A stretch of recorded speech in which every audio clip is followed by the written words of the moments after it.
Assalamualaikum warahmatullahi wabarakatuh dan selamat pagi murid-murid. Bertemu kembali kita dalam kelas PDPR Sains pada hari ini. Untuk hari ini cikgu akan sambung tajuk pengukuran dengan tajuk kecilnya isi padu pepejal tidak sekata. Murid-murid boleh buka buku teks sains di muka surat 91.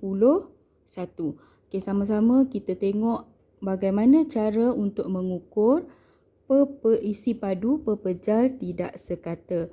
Pepejal tidak sekata ni adalah seperti batu, kunci, mangga, pemadam yang bentuknya tidak rata. Yang tu kita panggil dia pepejal tidak sekata. Okey, bagaimana hendak mengukur isi padu pepejal tidak sekata ni murid-murid? Okey, kita tengok sama-sama. Isi padu pepejal tidak sekata ni kita boleh ukur atau kita boleh tentukan melalui kaedah sesaran air. Okey, apa itu sesaran air? Okey, isi padu air yang tersesar bersamaan dengan isi padu objek. Okey, kita lihat gambar rajah di muka surat 91 buku teks. Okey, ni contoh isi pepejal tidak sekata. Batu ni adalah contoh pepejal tidak sekata. Okey, kita ikat batu menggunakan benang. Kemudian kita masukkan ke dalam sebuah bikar yang berisi air. Apabila kita masukkan batu ni tadi, paras air tu akan meningkat. Air tidak bertambah tetapi paras air tu akan meningkat. Paras air yang meningkat ni adalah air yang tersesar. Air yang tersesar inilah isi padu batu ni yang sebenar. Okey, kaedah sesaran air ni murid-murid ada dua. Ada dua kaedah sesaran air. Okey, kita tengok kaedah yang pertama. Okey, kaedah yang pertama kita boleh menggunakan silinder penyukat. Okey, silinder penyukat ni kita masukkan dengan air. Kita masukkan air ke dalam silinder penyukat dan kita tengok bacaan awalnya. Okey, di sini bacaan awalnya adalah 20 mililiter. Bacaan awal isi padu air ni tadi adalah 20 mililiter. Okey, kemudian kita masukkan pepejal tidak sekata iaitu batu yang telah diikat dengan benang. Apabila kita masukkan batu ni tadi, paras air di dalam silinder penyukat ni akan naik, akan meningkat. Okey, asalnya tadi 20. Apabila kita masukkan batu, maka bacaannya adalah 30 mililiter. Okey, ini adalah bacaan isi padu akhir air. Okey, asalnya tadi 20. Bila kita masukkan batu pepejal yang tidak sekata, isi padu air tu akan paras air tadi akan meningkat menjadi 30 mililiter. Jadi kita nak ukur isi padu batu ni tadi. Okey, ini formula dia ya murid-murid. Okey, isi padu batu sama dengan bacaan isi padu akhir. Okey, tadi isi padu akhir tadi 30 mililiter tolak dengan bacaan isi padu awal. Isi padu awal tadi 20. Isi padu akhir tolak dengan isi padu awal sama dengan 30 tolak 20. Jawapannya 10 mililiter. Jadi isi padu batu adalah 10 mililiter. Kita dapat dah bacaan isi padu pepejal yang tidak sekata iaitu batu adalah 10 mililiter. Okey, itu kaedah sesaran air yang pertama, kita gunakan silinder penyukat. Okey, kaedah yang kedua kita boleh menggunakan tin Eureka. Kita boleh gunakan tin Eureka. Cikgu ada sebut sebelum ni tentang tin Eureka untuk mengukur isi padu pepejal tidak sekata. Okey, ni bentuk tin Eureka. Okey, isi padu air yang tersesar sama dengan isi padu batu. Okey, ni tin Eureka. Okey, kita masukkan dengan air. Okey, sebelum kita masukkan air, air tu tidak melimpah ya. Okey, sekarang kita letakkan batu. Bila kita letakkan batu ke dalam tin Eureka ni tadi, kita dapati air tu akan melepasi corong ni. Okey, melepasi corong ni dan masuk ke dalam silinder penyukat. Okey, air yang dalam silinder penyukat ni, air yang tersesar ni adalah isi padu batu. Itu adalah isi padu batu. Okey, kita tengok berapa isi padu batu dah.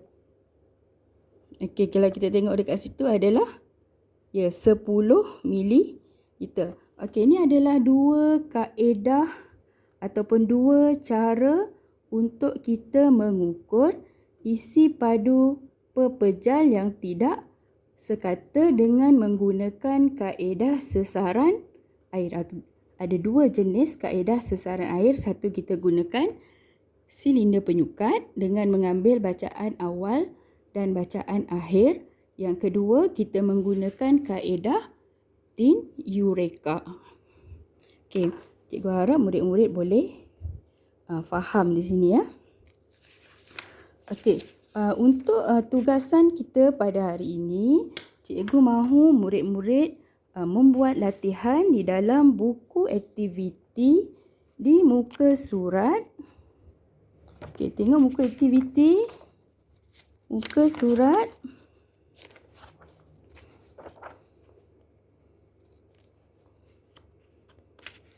Okey, murid-murid boleh buka buku aktiviti di muka surat 61. Okey ya. Okey, kita tengok sini macam mana kita nak mengukur isi padu pepejal. Okey. Okey, yang ni cara kita mengukur isi padu pepejal tidak sekata. Okey, isi tempat kosong dengan jawapan yang betul tentang cara Aisyah mengukur isi padu sepanah menggunakan kaedah sesaran air. Okey, Aisyah ni pun dia menggunakan kaedah sesaran air untuk mengukur isi padu pepejal tidak sekata. Okey, yang pertama. Okey, Aisyah menggunakan apa untuk mengukur isi padu sepanah. Sepanah ni pun adalah pepejal yang tidak sekata. Ya, pepejal yang tidak sekata. Okey, Aisyah menggunakan apa untuk mengukur isi padu sepanah? Menggunakan apa murid-murid? Ya, menggunakan kaedah sesaran air. Okey, tulis di sini kaedah sesaran air untuk mengukur isi padu sepanah. Okey, murid-murid boleh tulis menggunakan kaedah sesaran air. Okay, Aisyah menggunakan kaedah sesaran air untuk mengukur isi padu sepanah. Okay, yang kedua. Bacaan isi padu awal air ialah, okay, murid-murid lihat dekat sini berapa isi padu bacaan awal. Isi padu bacaan awal air. Okay, tengok di sini murid-murid. Dah dibesarkan kat sini. Berapa ni? Okay, berapa? Okay, tulis dalam ruang yang kosong ni. Tulis dalam ruang yang kosong ni ya.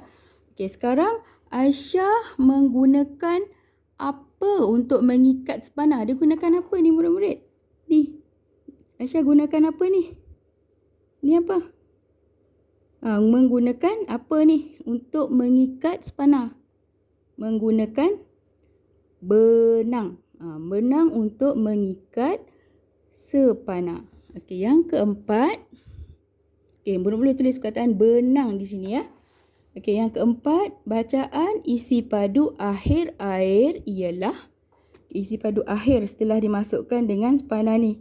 Okey, ni Murid-murid tengok berapa bacaan akhir dia. Okey, tengok sini. Okey, berapa?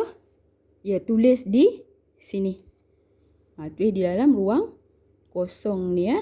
Okey. Jadinya isi padu sepana sama dengan bacaan isi padu akhir yang tadi di sini tolak dengan bacaan isi padu awal yang di atas ni tadi. Okey, berapa? Okey, oleh itu isi padu sepana ialah berapa? Tadi berapa dekat sini? Bacaan akhirnya berapa? Bacaan awalnya berapa? Okey, tolak. Okey, kita dapatlah isi padu sepana tu. Okey, tulis jawapan murid-murid di sini. Cikgu mahu murid-murid kira dengan betul. Okey ya, kira dengan betul. Okey, itu adalah cara Aisyah mengukur isi padu sepana dengan menggunakan kaedah sesaran air. Okey, yang kedua. Okey, latihan yang kedua. Okey, masih lagi menggunakan kaedah sesaran air. Okey, Aini menggunakan kaedah sesaran air untuk mengukur isi padu objek yang berikut. Okey, ini adalah objek ataupun pepejal yang tidak sekata mangga, skru dan juga ladung. Okey, yang ni dia gunakan kaedah sesaran air menggunakan tin Eureka. Okey, sebelum dimasukkan objek. Okey, tiada air yang tersesar. Okey, selepas dimasukkan objek, okey, ada air yang tersesar yang keluar melalui corong ni. Okey, air yang tersesar ni tadi kita ukur menggunakan silinder penyukat. Kita masukkan dalam silinder penyukat. Okey, sekarang kita tengok mangga. Okey, bila mangga dimasukkan dalam tin Eureka tadi, okey, didapati bacaannya adalah berapa? Okey, setakat sini dah 10. Okey, kita tengok senggat tu satu persatu ya murid-murid. Okey, 10, 11, 12. Okey, ni kan 10.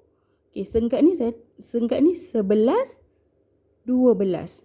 Jadi murid-murid tulis jawapannya di sini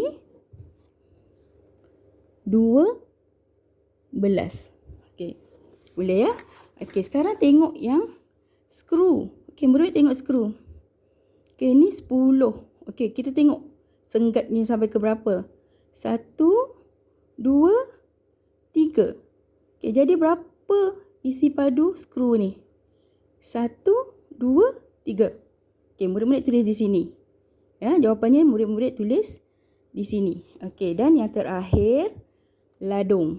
Okey, ladung. Berapa isi padu ladung? Okey, kita tengok sama-sama. 1, 2, 3, 4, 5. Okey, sampai di senggat yang ke-5. Okey, murid-murid tulis jawapan di sini.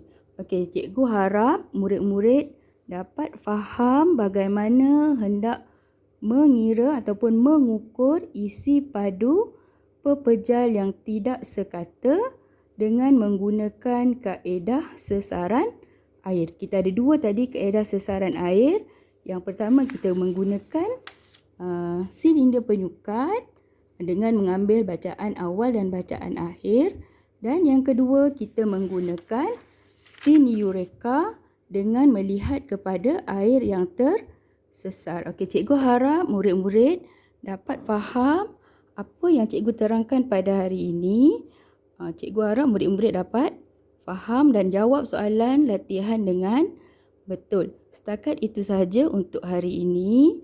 Jika ada salah dan silap, cikgu mohon maaf. Jika ada sebarang masalah, murid-murid boleh terus berhubung dengan cikgu. Setakat ini dahulu untuk hari ini. Sekian, terima kasih. Assalamualaikum warahmatullahi wabarakatuh.